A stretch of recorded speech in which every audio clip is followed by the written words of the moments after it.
स्वागत है आपका विनर्स एकेडमी प्रयागराज में। मैं समीर शुक्ला आज अपने एक नए वीडियो के साथ जिसका नाम है शॉर्ट स्टोरी। शॉर्ट स्टोरी का आज पहला लेसन मैं पढ़ाऊंगा जिसका नाम है द गोल्ड वॉच, यानी मैं आज उसकी हिंदी बताऊंगा आपको उसकी हिंदी एक्सप्लेन करूंगा, जिससे आप आराम से, भैया इतना आसान, भाई इतना आसान कहां से मिलेगा कि आपको केवल 2 शॉर्ट आंसर लिखना है, लॉन्ग आंसर नहीं आएगा। इस बार के संशोधित पाठ्यक्रम में यानी जो न्यू सिलेबस आया है उसमें शॉर्ट स्टोरी से लॉन्ग आंसर हटा दिया गया है। ये सूचना जनहित में जारी हो चुकी है। और शॉर्ट आंसर क्या होगा, 2 आएंगे, 5 नंबर का एक होगा, दूसरा भी 5 नंबर, यानी 10 नंबर आपको केवल 30 शब्द लिखने के 30 शब्द लिखने हैं। एक क्वेश्चन आपका 5 नंबर का होगा और दूसरा क्वेश्चन 5 नंबर का होगा। शॉर्ट आंसर 30 नंबर से ज्यादा होते नहीं है, तो इसलिए ये आपके पास बहुत अच्छा मौका है कि आप इसको तैयार करें और 90+ नंबर आपके इंग्लिश में आए। ये मेरा आपसे वादा है कि ये आना चाहिए, होना चाहिए, और मैं करवा के रहूंगा, चाहे जो हो जाए। 10 नंबर की कसम है, 10 नंबर नहीं छोड़ सकता, चाहे जो हो जाए भाई। और तुम भी मत छोड़ना, नहीं चाहे जो हो जाए, सबको छोड़ दो, गर्लफ्रेंड छोड़ दो, मतलब घर वालों को पकड़े रहो, लेकिन सब छोड़ दो, बाकी 10 नंबर मत छोड़ना भैया। चलो आप देखिए क्या करते हैं। शॉर्ट स्टोरी है, लेसन नंबर फर्स्ट है, द गोल्ड वॉच के नाम से है पहला लेसन आपका। आज हम लोग बात करेंगे summary of the story. Summary of the story यानी कहानी का सार। कहानी का सार यानी संक्षिप्त रूप में आपको कहानी जाननी है, हिंदी जाननी है। हिंदी क्यों जाननी है, जिससे मान लीजिए अगर एक क्वेश्चन आता है कोई भी, और अगर आपने उसको ढंग से पढ़ा है और उस क्वेश्चन की हिंदी आपने निकाली है, पहली बात आपने सेंटेंस की हिंदी निकाली, और दूसरी बात कि आपको हिंदी ऑलरेडी उस पूरे लेसन की पता है, then you can write your answer in your words, यानी आप अपने खुद के शब्दों में अपने आंसर लिख सकते हैं और 5 में से 5 नंबर आपका पक्का है। रट्टा मत मारो यार किसी को जो है किताब को खरीद के नहीं, जरूरत नहीं है। तमाम तरह की किताबें मार्केट में आ चुकी हैं, मत मारना, अपने से काम करो, अपने शब्दों में लिखो। जो तुम लिखोगे वो कोई नहीं लिख सकता, ये विश्वास करो खुद पर और मेरे ऊपर भी थोड़ा सा। तो प्लीज वीडियो को लाइक करना, शेयर करना, सब्सक्राइब करना, कमेंट करके जरूर बताना कि कैसा लगा। क्योंकि भाई यही तो हम लोग को जानने का मौका मिलता है कि हम लोग आपकी उस चीज को दे पा रहे हैं जो आप चाह रहे हैं या नहीं। तो चलिए आते हैं। सबसे पहला वर्ड है शंकु। यहां पर बात करूंगा, इस स्टोरी का मेन कास्ट जो है वो है शंकु, जो बेचारा बहुत गरीब है। वो एक फैक्ट्री में काम करता है, उसके ऊपर बहुत कर्ज है, और उस फैक्ट्री में काम करने के एवज में उसको 1 रुपए दिन का मिलता है। लेकिन बहुत कर्ज होने के कारण, बहुत ज्यादा प्रेशर होने के कारण, दुकान वालों का उधार जो है नहीं चुकता हो रहा था। इन सभी चीजों के कारण उसने क्या किया, कुछ मन बनाया। लेकिन जो कुछ मन बनाया, उसने जो प्लान बनाया उसको करने के लिए जिगरा चाहिए, और वो उसके पास, बेचारे के पास नहीं था। थोड़ा सा प्रॉब्लम यही थी, और फिर उसे क्या करना पड़ा। अब इन सब चीजों को देखना है कि उसने अपनी प्रॉब्लम को सॉल्व करने के लिए किया क्या वो अपने प्लान में कामयाब हो पाया, नहीं हो पाया तो उसने किया क्या। ये सारे क्वेश्चन का आंसर मैं आपको लास्ट वीडियो तक दे दूंगा, तो प्लीज आप वीडियो को लास्ट तक देखना जरूर। सबसे पहला है संकोच डिलेमा। संकोच डिलेमा क्या है, यानी शंकु की दुविधा। शंकु की दुविधा क्या थी ये भी समझते हैं भैया। तो थोड़ा सा मैं इसकी हिंदी एक्सप्लेन किए दे रहा हूं, ठीक है। कि शंकु रात में सो नहीं सका, क्योंकि सोने की घड़ी का विचार उसका पीछा कर रहा था। यानी शंकु नाम का जो एक मजदूर था, वो एक कंपनी में काम कर रहा था। काम करते, क्योंकि उसको 1 रुपए मिलता था, तो उससे उसका काम नहीं चल पा रहा था। इस वजह से उसने सोचा कि वो उसके कंपनी में काम करने वाला एक इंजीनियर था, वो उसके हाथ में, इंजीनियर के हाथ में, शंकु ने उसके हाथ में एक सोने की घड़ी देखी, और उस सोने की घड़ी को चुराने का फैसला किया उसने। किसने? शंकु ने। किसकी घड़ी? इंजीनियर की घड़ी। तो इसीलिए कहा जा रहा है कि वो प्लान बनाने लगा, यानी पूरी रात सो नहीं सका, क्योंकि सोने की घड़ी का विचार उसका पीछा कर रहा था। उसने अपनी आंखें बंद की एवं अंधेरे में फटी चटाई पर लेट गया। पिछले कुछ दिनों से अपनी दयनीय स्थिति के कारण शंकु सोने की घड़ी के चुराने के विषय में सोच रहा था। मैंने उसकी स्थिति आपको बताई, क्योंकि उसे 1 रुपए मिलता था, तो वो दुकान से 1 रुपए में कुछ नहीं होता। कई दुकानें ऐसी थी, चाय की दुकान थी, राशन की दुकान थी, जहां से उसने उधार लिया था। और क्योंकि उधार लिया था तो जो भी दुकानदार होता था उसका मन में जो आए वो शंकु को गाली देता था, बुरी बुरी बातें कहता था, कुत्ता कमीना कहता था। ये सारी चीजें उसको पसंद नहीं आती थी, ये सारी चीजों से वो पीछा छुड़ाना चाहता था। इस वजह से उसने अपने कंपनी के काम करने वाले इंजीनियर के हाथ में जब सोने की घड़ी देखी तो उसने उसको चुराने का विचार किया कि मैं इसको चुरा लूंगा तो हो सकता है कि मेरा कर्जा भी चुक जाए और हो सकता है कि मैं कुछ आगे भी प्लान कर सकूं या एक अच्छी जिंदगी जी सकूं। तो क्या वो घड़ी चुरा पाता है? इसी चीज को वो प्लान कर रहा था कि चुराना कैसे है। आगे देखते हैं शंकुज प्रॉब्लम, यानी शंकु की समस्याएं क्या क्या हैं। शंकुज प्रॉब्लम यानी शंकु की समस्याएं क्या हैं, तो देखते हैं कि शंकु अपनी समस्याओं के बारे में सोच रहा था।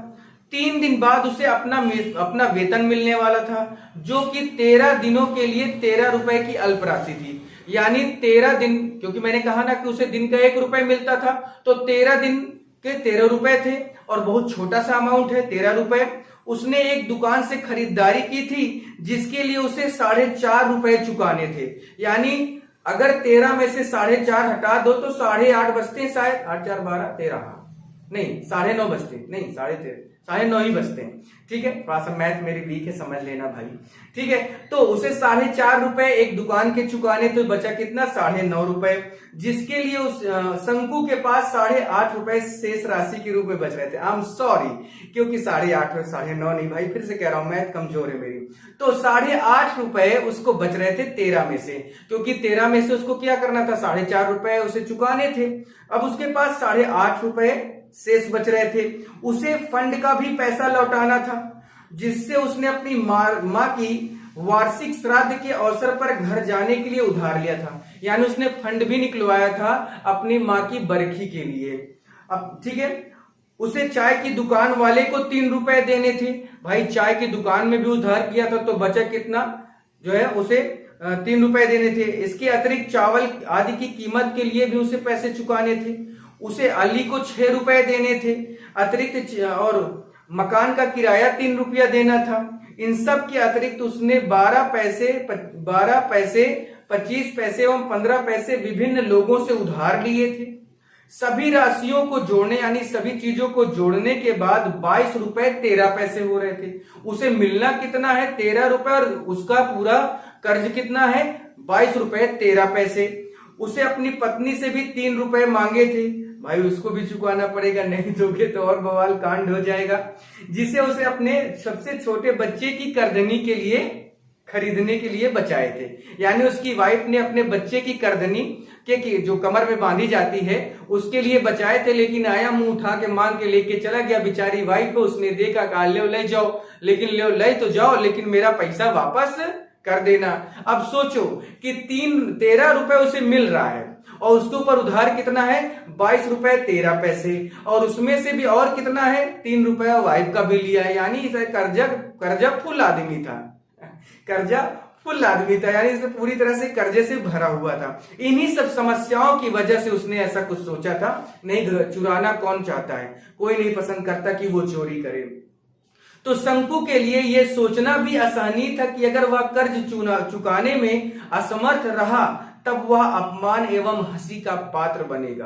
क्योंकि ऑब्वियस सी बात है भाई, जिससे कर्ज लिए हो वो कभी ना कभी तुमको टोकेगा, कभी ना कभी तुमसे कुछ बोलेगा, गाली देगा, तुम कुछ नहीं कर पाओगे, just because you have borrowed money.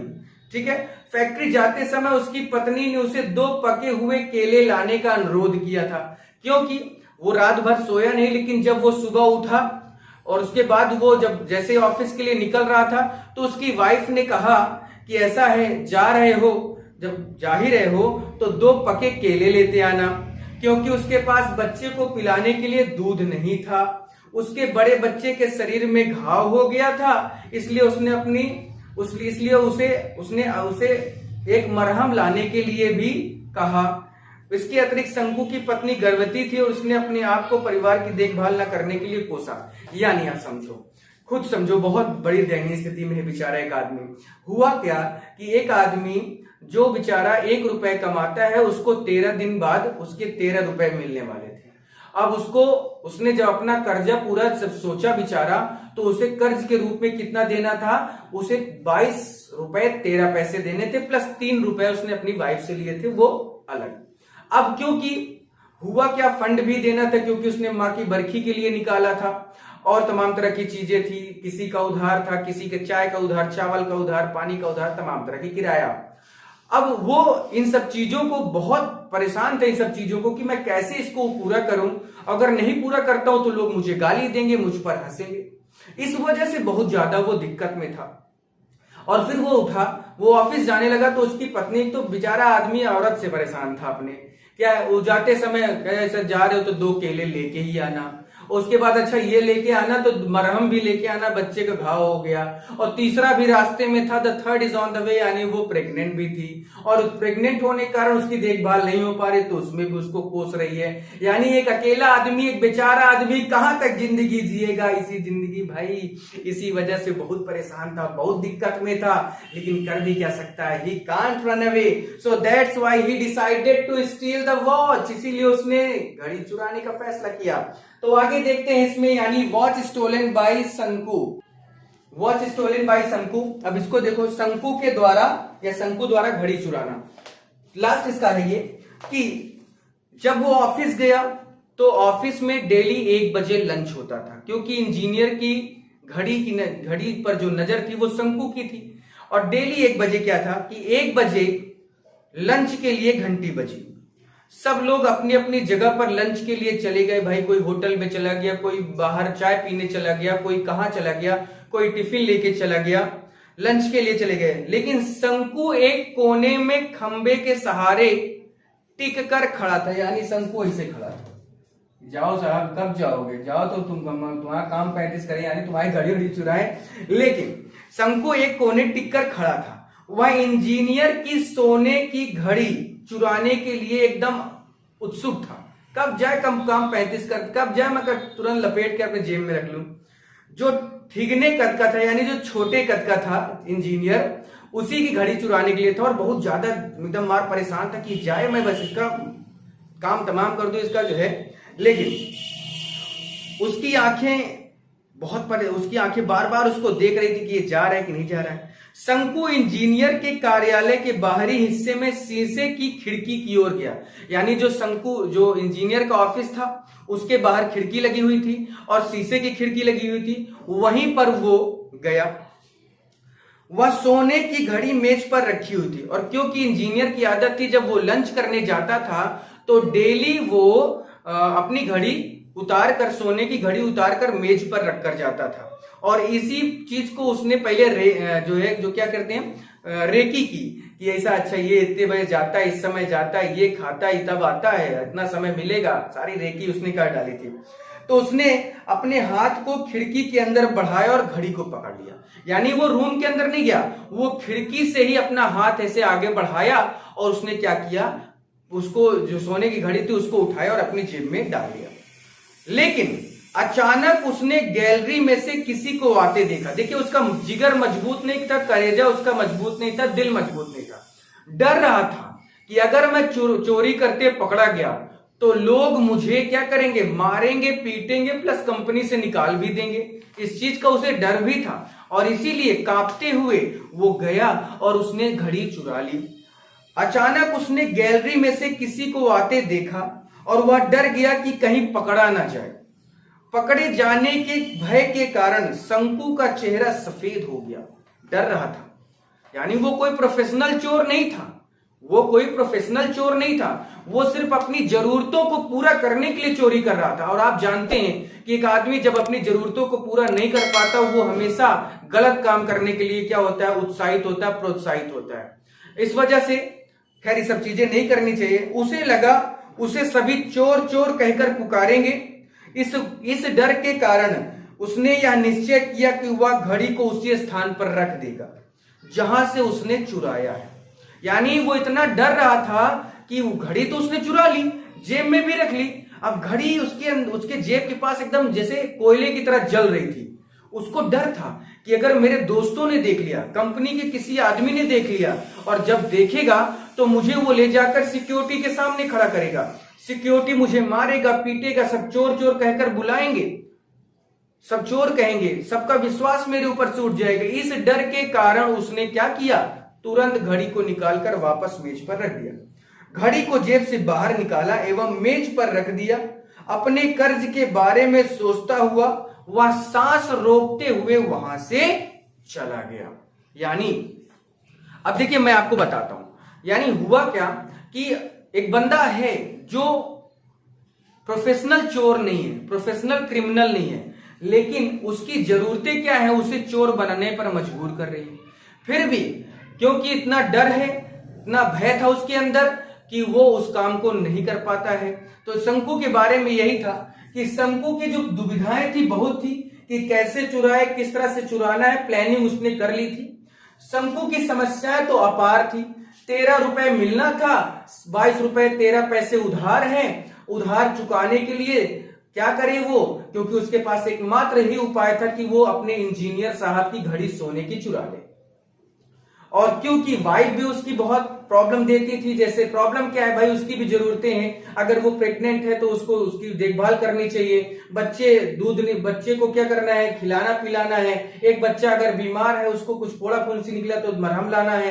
यानी इन सब समस्याओं को सोचते हुए बहुत ज्यादा वो परेशान था। So that's why he decided to steal the gold watch. इसी वजह से उसने डिसाइड किया कि वो उस सोने की घड़ी को चुरा लेगा। जैसे उसने सोने की घड़ी को चुराया, उसे लगा कि कोई आ रहा है, कोई इसके पीछे है और कोई या तो उसको देख लेंगे। अगर कोई देख लेता है तो वो क्या करेगा, उसे चोर चोर कहकर पुकारेगा।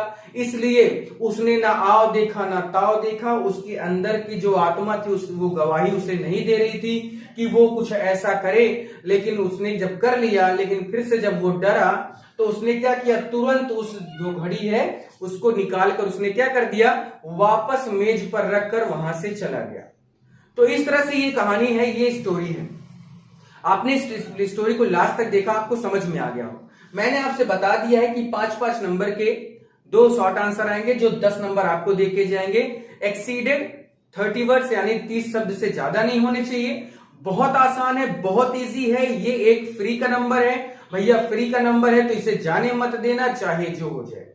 ठीक है, तो वीडियो को आपने लास्ट तक देखा, इसके लिए थैंक यू, शुक्रिया। और सबसे बड़ी बात मैं यही कहता हूं, हमेशा कहता हूं कि आपका सपोर्ट चाहिए। यानी आप वीडियो को लाइक करें, शेयर करें, सब्सक्राइब करें और दोस्तों को भी दें। 2-4 दोस्तों को शेयर करें, उनसे बोलो कि वो शेयर करें। एक ऐसा चेन बनता जाएगा और एक दिन ऐसा होगा कि हमारा भी चैनल अपने आप में आपके सपोर्ट से आगे बढ़ेगा। लेकिन तब तक के लिए भी कोई बहुत बड़ी बात नहीं, मैं आपके सामने ऐसे आता रहूंगा, ऐसे वीडियो बनाता रहूंगा, देता रहूंगा। और जनवरी के फर्स्ट वीक में मैंने आपसे वादा किया है कि मैं आपके सिलेबस को पूरा कर दूंगा। Then I will complete your syllabus at any cost. So stay with us, stay with Sameer Shukla. Don't be worry about anything. Please like share and subscribe my channel. चलिए फिर आज के लिए इतना ही। Thank you, love you.